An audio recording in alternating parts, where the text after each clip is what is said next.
이와 같은 상한을 병정의 중요한 단계마다 별도의 이름을 붙이게 되는데, 바로 앞에서 설명했던 바와 같이 상한의 첫 시작, 바로 폐혈리안의 체내 에너지 분포로 인해 오한 발열하게 되는 병정에 대하여 본 상한론에서는 그 대양병이라고 명명하고 있는 것입니다.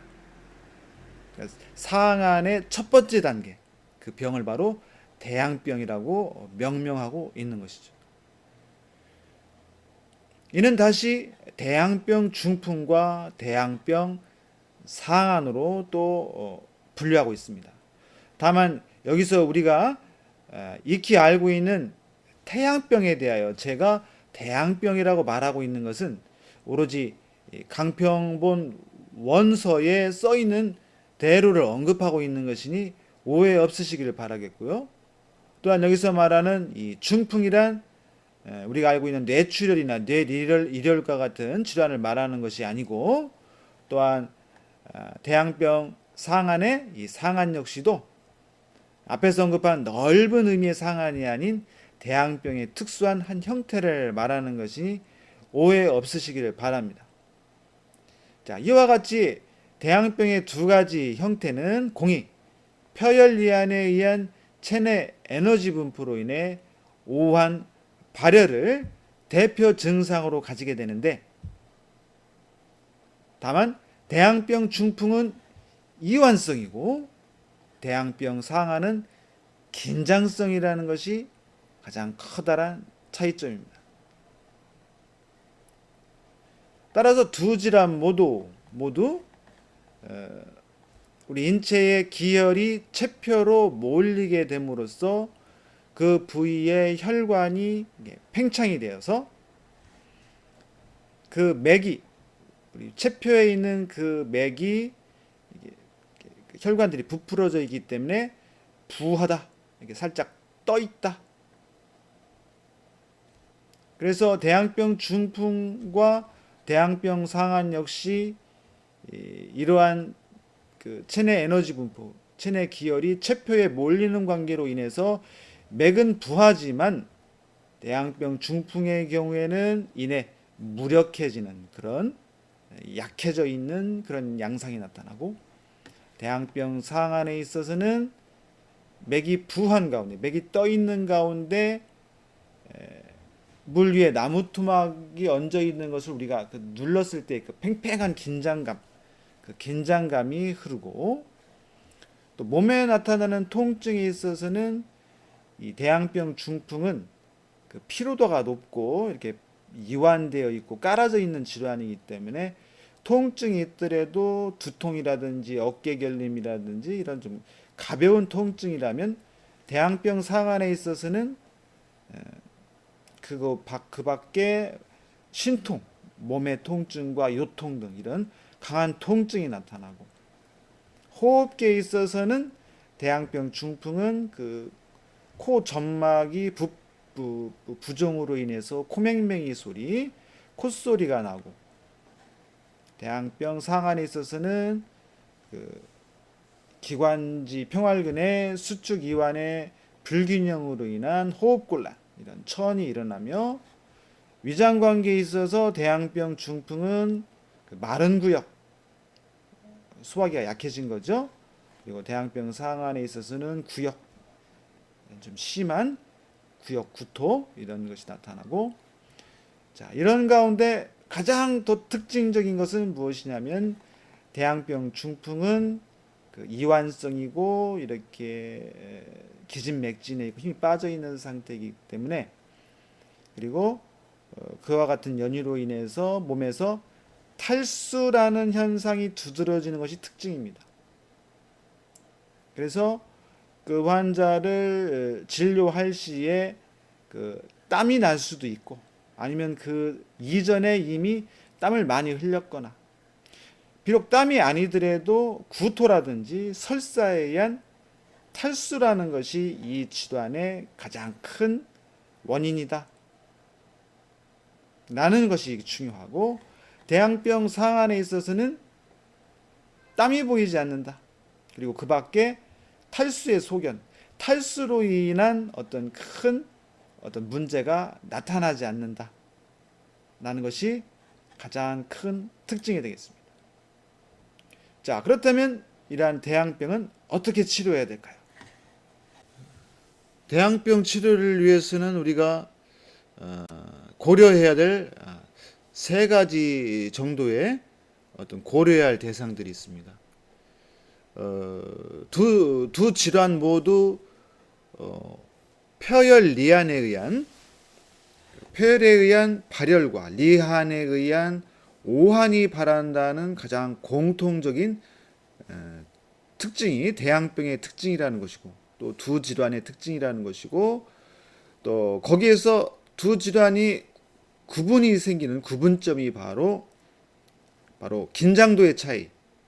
대양병 중풍은 이완성으로서 그 환자의 동태가 이렇게 깔아져 있고 퍼져 있다는 것이고, 대양병 상환의 환자는 추워서 오돌오돌 떨면서 그 긴장감이 어떤 신체의 경직도가 몸이 뻣뻣하게 되어 있다는 점, 그리고 그에 따라 그것과 유사하게 대양병 중풍은 바로 탈수의 소견이 보인다. 하지만 대양병 상환에 있어서는 그렇게 경직되어 있고 굳어져 있고 이렇게 몸 전체가 이렇게 밀폐되어 있는 기분이기 때문에, 그런 분위기이기 때문에 탈수의 소견이 나타나지 않는다. 이것이 바로 우리가 대양병을 치료하는 데 있어서 고려해야 될 사항입니다. 따라서 가장 중요한 폐열 리안의 에너지 분포를 해소하기 위해서 가장 치료의 핵심적인 약재는 바로 계지가 되겠습니다. 이 계지는 여기 바로 나와 있는 대로 우리의 경락을 따뜻하게 하고, 그래서 맥을 통하게 하고, 찬기를 해산시켜 우리 몸의 체표를 풀며 체내 양기를 통하게 해서 우리 몸의 체내 양기가 원활히 소통되도록 한다는 것이죠. 결국 계지의 효능의 핵심은 우리 몸 안의 혈액순환을 촉진시켜서 우리 몸을 따뜻하게 하는 것입니다. 따라서 이 계지는 우리가 이 계지를 복용하여 우리 몸 내부를 따뜻하게 하고, 그 열기를 이용해서 우리 체표의 폐열을 땀으로써 풀어내는 것입니다. 자, 이와 같이 대양병의 치료하는 데 있어서 가장 핵심적인 약재는 바로 계지다. 하지만 좀 전에 말씀드린 바와 같이 대양병 중풍과 상환은 긴장도의 차이가 완연히 다르기 때문에 대양병 중풍은 그 계지로서 폐열 리안을 해소할 수 있지만, 이 마황탕은 아주 뻣뻣하게 경직되어 있는 상태이기 때문에 계지 단독으로는 그러한 경직되어 있고 밀폐되어 있는 상황을 해소하기에는 계지 자체만으로는 역부족입니다. 따라서 이때 등장하는 약이 바로 강한 흥분성의 신진대사 활성 약물인 마황입니다. 이 마황이 바로 우리의 그 심장과 연결된 그 동맥의 그 혈액순환을 촉진시켜서 바로 계지와 마황의 조합에 의한 폭발력으로 우리 몸을 따뜻하게 하고, 이 발안에 의해서 폐열을 풀어내는 것입니다. 그 다음 또 두 질환의 치료의 관건은 바로 탈수의 여부였죠. 마치 대양병 중풍은 탈수의 소견을 보이기 때문에 바로 작약과 감초를 같이 사용하게 됩니다. 이 감초라는 약초는 우리 몸의 수분, 우리 몸의 70%를 이루고 있는 그 수분을 고이게 만들고 보유하게 만들고 빠져나가지 않게 만드는 그런 약성을 가지고 있습니다. 그리고 작약은 바로 그것에 캡을 씌우는, 딱 마감을 하는 그런 장치가 되겠습니다. 바로 대양병 중풍의 탈수를 해소하기 위해서 작약과 감초의 이 조합을 사용하고 있다는 것. 그러나 마황탕에 있어서는 이 대양병 상환은 탈수의 소견이 크지 않으므로 이 대항병 상아를 겪을 당시에 고열에 의한 체액의 증발 그리고 나중에 발한시킬 때에 나오는 땀 정도를 보충하기 위해서 감초를 게지탕에 비해서는 조금만 첨가해서 벌써 양이 다릅니다. 게지탕에서의 양과 마왕탕에서의 감초의 사용량은 벌써 수치가 낮아요. 사용해서 그 나중에 나올 그 발한에 의한 땀과 고열에 의한 체액의 증발 정도를 보충할 정도의 감초를 사용하고 있다는 점. 그리고 대항병 상한에 있어서 그